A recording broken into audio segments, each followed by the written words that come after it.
안녕하세요. 부끄러운 줄 모르는 신우와 경우 없는 어머님 때문에 시댁과 손절한 30대 여성이에요. 남편과는 동갑내기로 오랫동안 알고 지낸 사이입니다. 그러다 본격적으로 연인 사이가 된 건 같은 취미 활동을 시작하면서였어요. 저는 대학교에 다닐 때부터 사진 촬영을 좋아했는데 언젠가부터 남편도 사진 촬영에 흥미를 붙였는지 저에게 자주 연락을 해오기 시작했거든요. 그리고 이후로 천천히 서로 가까워지다가 자연스레 연인 사이로 발전했지요. 저희는 3년이란 시간을 만났는데 처음부터 결혼을 전제로 한 만남은 아니었던 터에 본격적으로 결혼 이야기가 나오기 전까지는 양가 왕래는 없었습니다. 서로 가족관계나 어디 사는지 정도는 알고 있었지만 연봉이 어떻게 되고 돈 관리는 어떻게 하고 그런 자세한 이야기는 나누지 않았고요. 이건 둘 다 개인주의 성향이 강했던 탓도 있었던 것 같아요. 그러다 남편이 저에게 정식으로 프로포즈를 해오고 제가 승낙을 하면서 소위 배경이라던가 조건들에 대한 대화를 갖기 시작했지요. 저는 광고대 행사에서 일하고 있었고 남편은 중고등학생들을 상대로 영어를 가르치는 강사였어요. 제 연봉은 6천에 플러스로 인센이 붙는 구조였던 반면 남편은 5천에서 6천 사이를 왔다 갔다 한다고요. 결혼을 하더라도 재산 관리는 각자 하는 쪽으로 이야기가 되었으니 이 정도 차이는 큰 문제는 아니라고 여겼네요. 말이 나온 김에 남편의 부모님 이야기도 좀 해보자면 아버님은 작은 사업체를 운영하시다가 몇 년 전 은퇴를 하셨고 어머님은 평생을 전업주부로 사셨다 들었습니다. 위로 4살 많은 신우는 결혼해서 아들 하나를 두고 있었고요. 남편의 가족들을 처음 만난 건 결혼 이야기가 나오고 처음으로 시댁에 인사를 드리러 갔던 날이었는데 솔직히 첫 느낌이 저랑은 잘 안 맞겠다 싶었어요. 저는 조용하고 차분한 성격인데 반해 시댁은 신우 남편을 제외한 심지어 신우 애까지 정말 너나 할 것 없이 하나같이 왁자지껄 시끌시끌 정말 사람 혼을 쏙 빼놓더라고요. 목청들도 얼마나 좋은지 지금 좋아서 저러는 건지 싸우는 건지 가늠이 안 될 정도였네요. 어떻게 이런 식구들 사이에서 남편 같은 성격이 나왔는지 신기하더라니까요.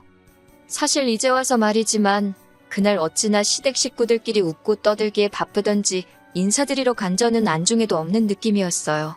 그런데 그때는 제가 너무 긴장을 했던 탓인지 아니면 둔했던 건지 제가 무시를 당하고 있다는 생각보다는 다들 첫 만남인데도 저를 편하게 대한다고 생각했지요. 그래서 어머님 아버님도 좋은 분으로 보였고 신우도 까다롭지 않은 사람이다 뭐 그런 식으로 제 나름대로 긍정적으로 해석을 했어요. 제가 생각해도 정말이지 쓸데없이 긍정적이었다 싶어요. 어머님 아버님이 사시던 집은 어머님 아버님 명의로 되어 있었고 남편 말로는 노후 준비도 다 되어 계시답니다. 앞으로도 사는 동안 저희한테 손벌릴 일도 없을 거라대요. 다만 대신 당장에 저희를 도와줄 능력은 안 되신답니다. 그러면서 덧붙이기를 자기 누나도 그러니까 신우도 시집갈 때 아무것도 못 받았다 하대요. 그 말이 사실인지 어쩐지 그건 알 수 없었지만 이러나 저러나 크게 개의치는 않았어요. 솔직히 말해서 도움을 받지 않는 만큼 어느 정도는 제 권리와 자유가 보장되는 거라고 생각했거든요.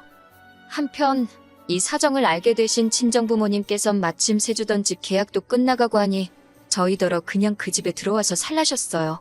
몇 년이고 사는 동안 야무지게 돈 모아 집 사서 나가라고요. 저도 남편도 그 말 뜻을 이해했기에 감사한 마음으로 친정부모님의 제안을 받아들였습니다. 그렇게 친정부모님이 내주신 집은 친정에서 차로 20분 거리에 있었는데 어머님 아버님, 특히 어머님께서 이 점을 굉장히 불쾌하게 여기셨더군요. 시집까지 간 딸을 왜 저희 친정부모님은 계속해서 옆에 끼고 살려고 하냐는 식으로 남편에게 꽤나 험담을 하셨다고요. 저는 이 이야기를 신혼여행에서 돌아온 후에야 남편을 통해 알게 되었습니다. 어이없고 황당하고 제가 그 소리를 듣고도 당신은 가만히 있었냐 따졌습니다. 그랬더니 남편이 기껏 한다는 소리가 어머님이 서운하니까 하신 말씀 아니었겠냐며 자기가 잘 달래드렸다대요. 그때 솔직히 아차 싶더군요. 남편이 어쩌면 앞으로도 제 방패막이 구실을 제대로 못해줄 수도 있겠구나 싶었으니까요. 그리고 제 걱정은 얼마 지나지 않아 현실로 나타났습니다. 어머님 말씀대로라면 시집간 신우가 저희 시댁을 드나드는 건 있어서는 안 되는 일이었지요. 하지만 실상은 달랐습니다. 신우 이야기를 어떻게 시작해야 할까요? 사실 제가 명절이고 무슨 날이고 시댁의 발길을 끊게 된 이유, 바로 이 신우 때문이거든요. 겉으로 멀쩡해 보이던 신우부부에게도 문제가 있었습니다. 그 사실을 알게 된 건 언젠가 남편 사촌 내외와 식사를 하게 되었는데 그 사촌 동서가 저희 신우가 바람을 폈었다며 이야기를 해주었기 때문이지요. 사촌 동서 말에 의하면 이혼 아내만의 집안이 다 뒤집어지고 어머님 아버님은 신우 남편한테 거의 빌다시피 했대요. 어쩐지 그래서 그렇게 신우 남편한테 어머님 아버님이 절절 매셨던 거구나 혼자 그런 생각을 하는데 사촌 동서가 쉬지 않고 하는 말이 그 부부 자기가 보기엔 불안불안하답니다. 그리고 진짜 아니나 다를까 얼마 못 가서 이혼을 딱 하더라니까요. 신우 남편이 왜 애를 포기했는지는 저도 잘 모릅니다. 말하기 좋아하는 사촌 동서는 그거야 당연히 자기 애가 아니니 그런 거 아니겠냐 했지만 그건 확실하지 않으니 제가 전할 말은 못 대고요. 아무튼 신우는 위자료는 못 받고 아이는 받고 그렇게 이혼을 했어요. 그리고 그때만 하더라도 저는 어찌되건 혼자 애 키우고 살아야 할 신우 팔자가 참 안 됐다. 그런 생각만 했지. 설마 신우의 이혼이 제 생활에 영향을 끼칠 거라고는 생각지도 못했네요. 별다른 수입원이 없었던 신우는 이혼하고 얼마 지나지 않아 오피스텔에 살림을 차렸습니다. 돈이 어디서 났나 궁금했지만 어디다 물어볼 데도 없으니 그저 제주도 좋네. 그러고 말았지요. 그러다 나중에 어머님 아버님 두 분이서 하는 대화를 우연히 듣게 되었는데 오피스텔에 드나드는 남자가 있는 모양이 돼요. 그런데 거기까지도 뭐 어쨌든 신우가 자기 인생 그렇게 살겠다는데 제가 이러쿵저러쿵 할 건 아니니까요. 다만 진짜 문제는 그 이후로 얼마 지나지 않아서부터 신우가 툭하면 저희 부부에게 애를 맡긴다는 거였네요. 처음 시작은 신우가 이혼 축하 파티를 간다는 말도 안 되는 핑계를 대면서였어요. 뭐 이혼을 축하를 하던지 말던지 제 알 바는 아니었지만 그러면 어머님 아버님께 부탁을 드리던가 왜 저희한테 그러는 건지 이해가 안 되대요. 그러자 남편이 한다는 소리가 신우네 애가 5살 아니냐며 5살짜리 한참 뛰어다니는 그 에너지 넘치는 남자애를 연세 드신 어머님 아버님이 어떻게 감당을 하느냐입니다.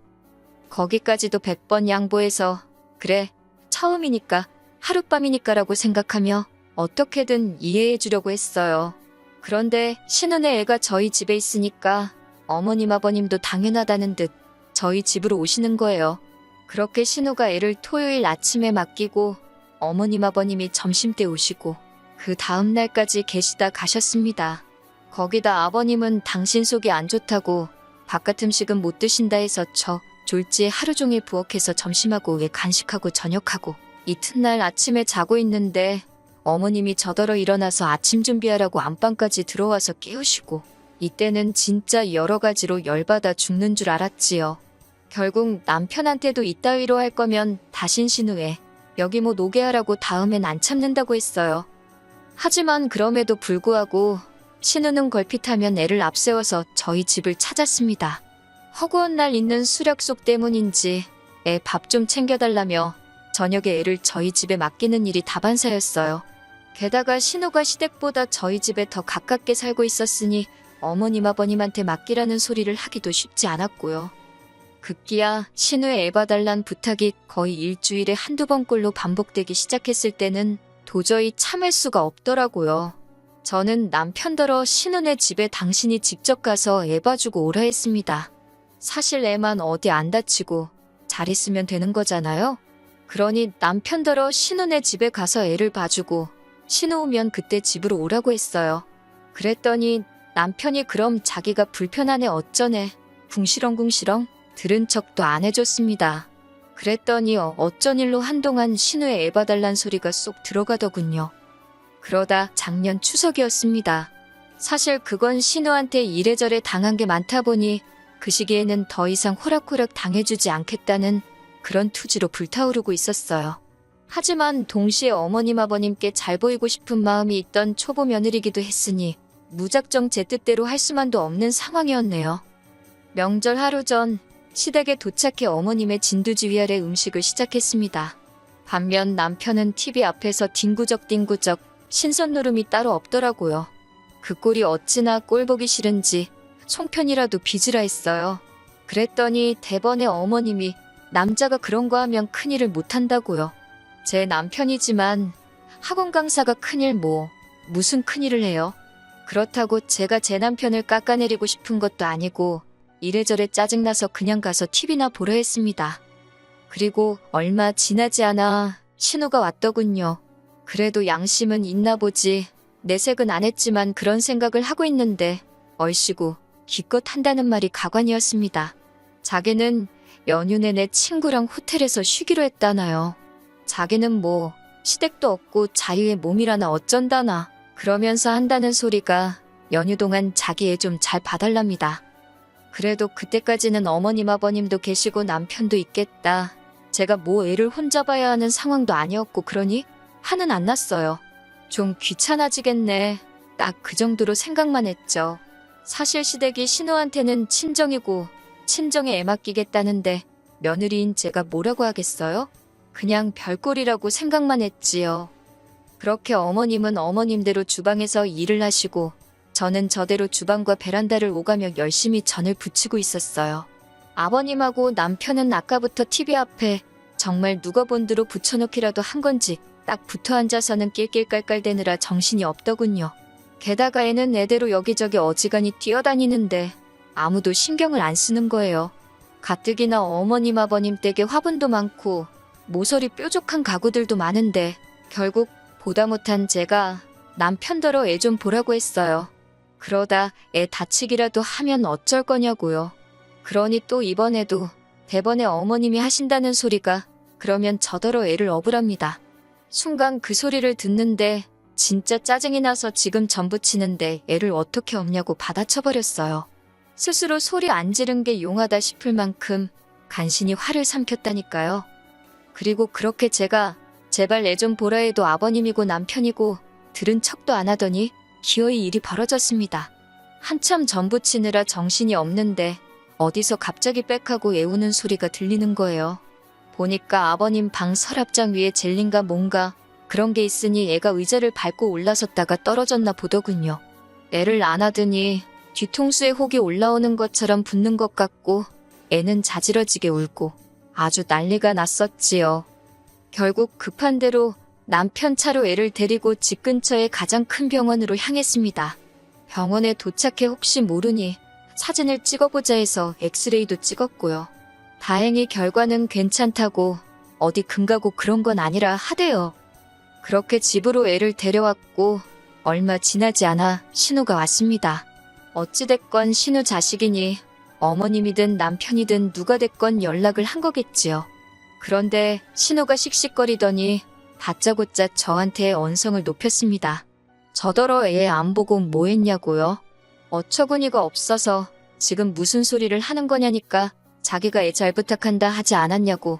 그런데 애 하나를 못 봐서 애 머리에 저렇게 혹이 나게 하냐? 저러다 우리 애 멍청해지면 네가 책임질 거냐? 아주 무슨 근거도 없는 헛소리를 어찌나 고래고래 짓거리는지 진짜 말 그대로 제 뇌가 다 울리는 것 같더라니까요. 듣다 못한 제가 이 집에 나만 있었냐고, 어머님도 계셨고 아버님하고 남편도 있었는데 왜 나한테 그러냐고 받아쳤습니다. 그러자 어머님이 옆에서 기껏 하신다는 소리가 그러게 당신이 저더러 애 좀 업으라고 하지 않았냐입니다. 그리고 아버님이나 남편은 남자들인데 남자가 어떻게 애를 보냐고 그래요?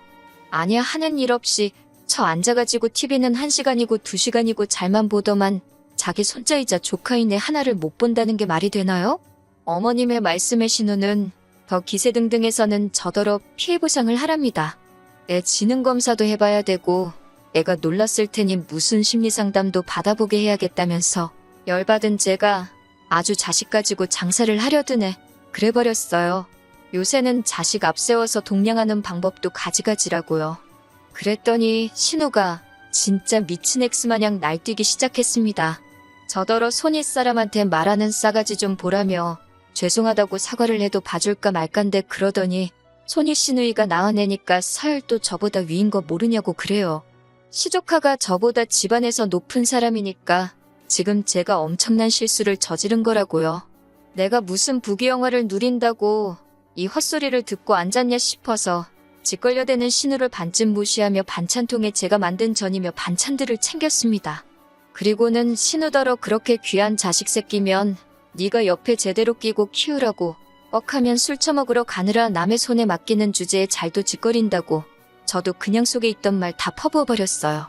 신우가 뒤통수에다 대고 뭐라고 욕을 해대던데 어머님 아버님도 뭐 저 싸가지 어쩌고 하시는데 나도 모르겠다. 이제 이판사판이다 싶어서 그냥 뒤도 안 돌아보고 시댁을 나왔습니다. 씩씩거리며 자시동 걸고 있는데 남편이 헐레벌떡 달아 나오대요. 저더러 이러고 가면 어쩌냐면서. 그래서 남편더러 선택하라 했습니다. 지금 나랑 같이 갈 건지 아니면 여기서 명절 다 보내고 남은 인생도 혼자 보낼 건지요. 그랬더니 그게 무슨 소리냐며 냉큼 차에 올라타더군요. 집으로 오는 내내 솔직히 말을 많이 하지는 않았어요. 저도 감정적으로 격해진 상황이었고 남편은 제 눈치를 보느라 바빴으니까요. 그러다 남편이 저더러 어떻게 하고 싶냐고 묻길래 할 수만 있으면 안 보고 살고 싶다 했습니다. 그랬더니 남편이 깊은 한숨을 내쉬더니 저더러 하고 싶은 대로 하라대요. 그러면서 자기가 중간에서 진작에 제대로 거절할 건 거절하고 했어야 했다며 미안하다고 그래요. 아까 시댁에서도 진심인지 어쩐지는 모르겠지만 자기는 저를 도와주고 싶었는데 어머님 아버님 눈치가 보였다면서 그러면서 이제 시댁하고 안 보고 살아도 되니까 대신 별거나 이혼 같은 안 좋은 생각은 하지 말아달랍니다. 솔직히 남편의 변명이 어느 부분에서는 괘씸하기도 했고 썩 마음에 들지는 않았어요. 하지만 덜덜 떨면서 말하는 그 모습을 보고 있으니 짠하기도 하고 그리고 이후로 저는 남편에게 말한 대로 시댁의 발길을 완전히 끊었습니다. 연말에도 연초에도 중간에 있었던 어머님 생신 때도 가보기는커녕 문자 한 통도 하지 않았지요. 솔직히 처음엔 찝찝했는데 그것도 금세 적응이 돼서 편하더라니까요. 그리고 이번 설도 안 가요. 남편도 안 가겠답니다. 저도 없이 가서 뭐 하냐고 그러던지 말던지 알아서 하라 했어요. 사실 더 이상 신우도 애를 앞세워 나타나지 않고 저나 남편이나 어머님 아버님에 대해서 이야기를 꺼내지도 않으니 다툴 일이 없네요. 오롯이 서로에게만 집중하고 사는 요즘이 참 좋아요. 물론 어머님 아버님한테 남편이 언제까지 등을 보이고 살런지 그건 저도 확신이 없지만 적어도 지금 이 체제만 유지된다면 남편과 단둘이 잘 살고 싶습니다. 새해 복 많이 받으세요.